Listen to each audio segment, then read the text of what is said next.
গুরুত্বপূর্ণ আছে, কিন্তু 2 ওয়াক্ত নামাজ 5 ওয়াক্ত নামাজের কি এগুলো সরকার। আবার পৃথিবীর কোন কবর জিয়ারত করলে ওই কবরওয়ালা বলবে না যে তোমাকে আমি জান্নাতের গ্যারান্টি দিচ্ছি, বলবে কেউ? বলবে না।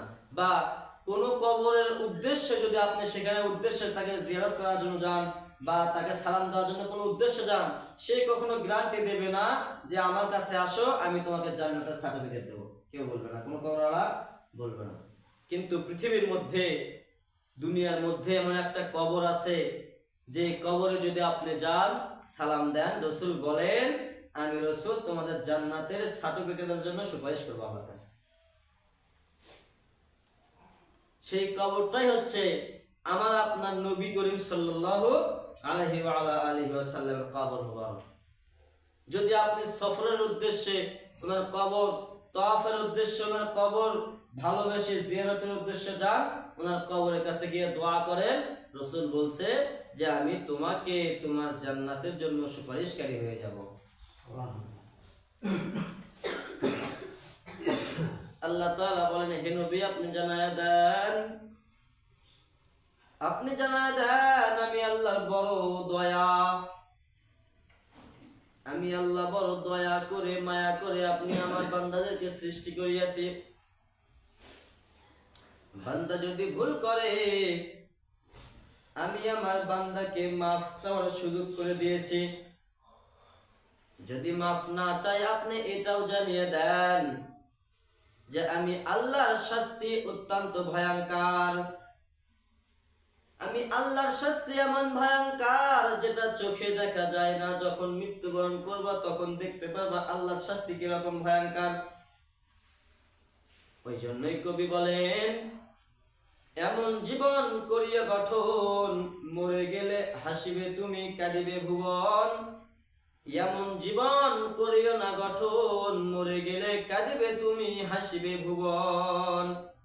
এখন সিদ্ধান্ত আপনার, আপনি কি রকম জীবন গঠন করবেন। কারণ আমাদের সাবেক প্রধানমন্ত্রী শেখ হাসিনা কিন্তু জীবন গঠন করেছেন।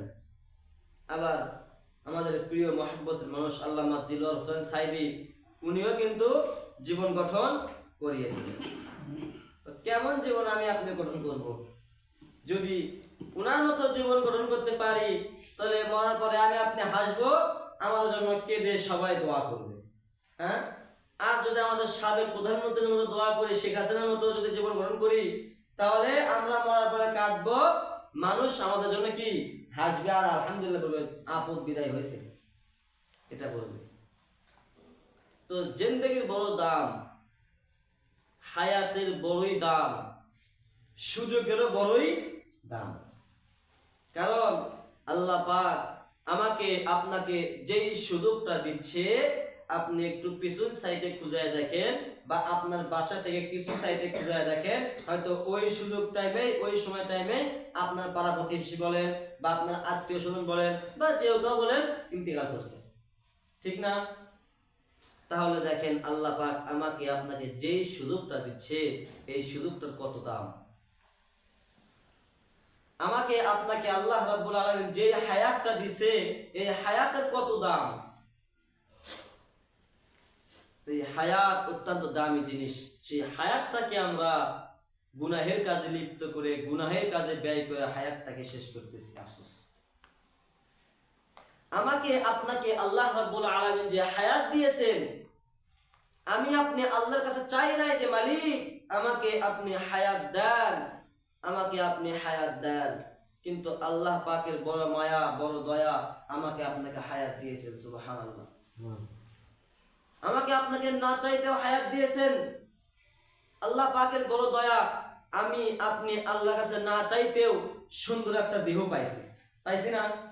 আল্লাহ পাকের বড় দয়া, আমি আপনি না চাইতেও আল্লাহ রাব্বুল আলামিন আমাকে আপনাকে সুন্দর দুইটা চক্ষু দিয়েছে, যে দুইটা চক্ষু আর কাউকে দেয় নাই।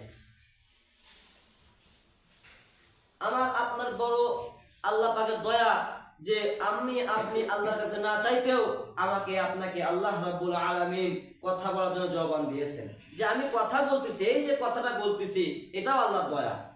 যদি আল্লাহ দয়া না করতেন আমি আমার এই কথাটাও মুখ দিয়ে বাইর করতে পারতাম না, ঠিক না? এটা আল্লাহ দয়া।